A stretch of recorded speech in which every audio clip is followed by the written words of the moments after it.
Salam sejahtera. So hari ni saya nak terangkan tentang 5 application untuk Logic Gate yang saya dah buat. So pertama sekali kita pergi ke Mousetrap Alarm. Ok, first sekali Mousetrap Alarm ni dia berfungsi untuk perangkap tikus lah. So condition pertama dia akan detect bayang-bayang, detect shadow and heat detect. So saya gunakan Logic Gate OR. Okay. Untuk bahagian A, condition pertama, ignition 1 on and 0 off.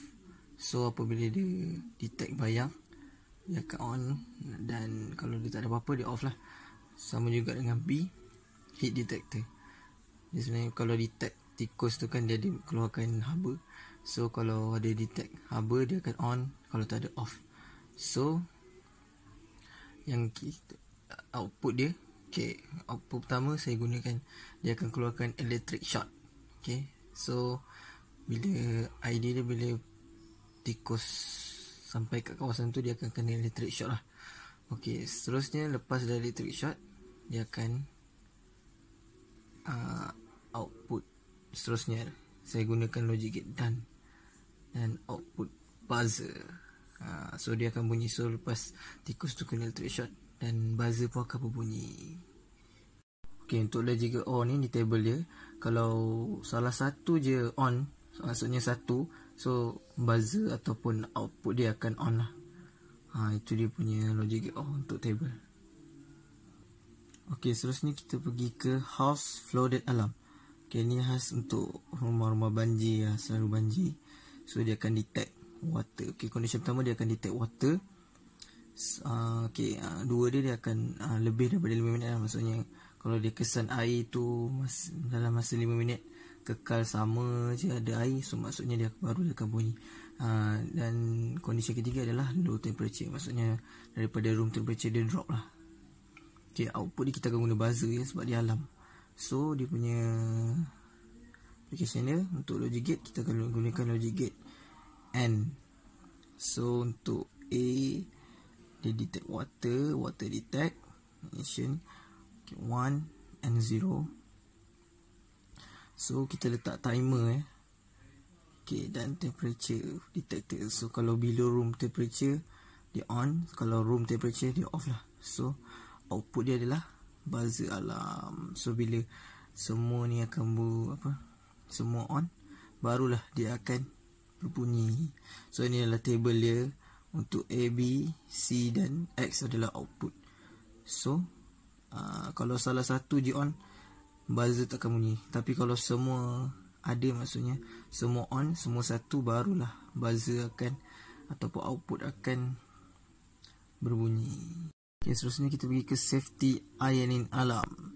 So idea dia semasa kita iron baju supaya tak terbakar lah.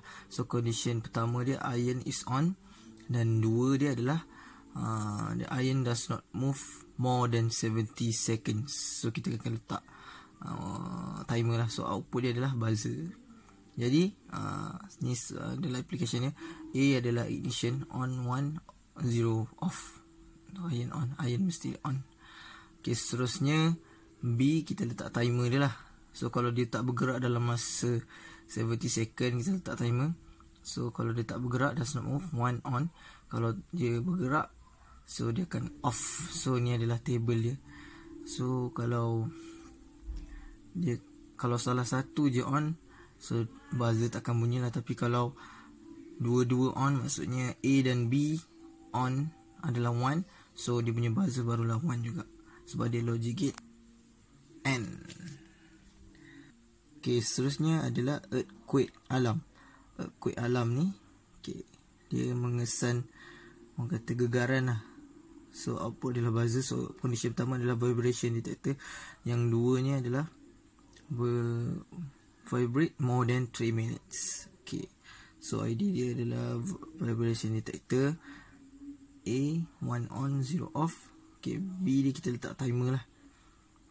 Okay, timer dia kalau more than 3 minutes, so dia akan on.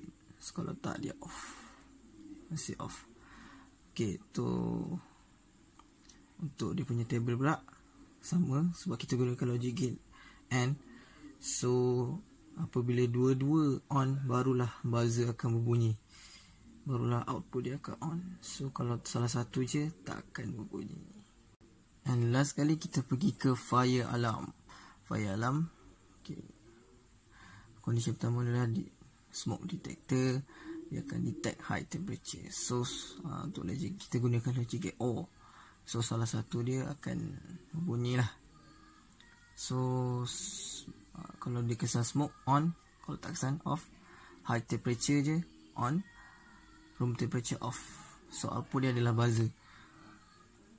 Okay, so bila kita gunakan logic gate OR ni untuk fire alarm, maksudnya salah satu je on, satu. So maksudnya akan buzzer tu akan on lah. Kalau condition dia antara salah satu je on, so buzzer akan on. Itulah table dia.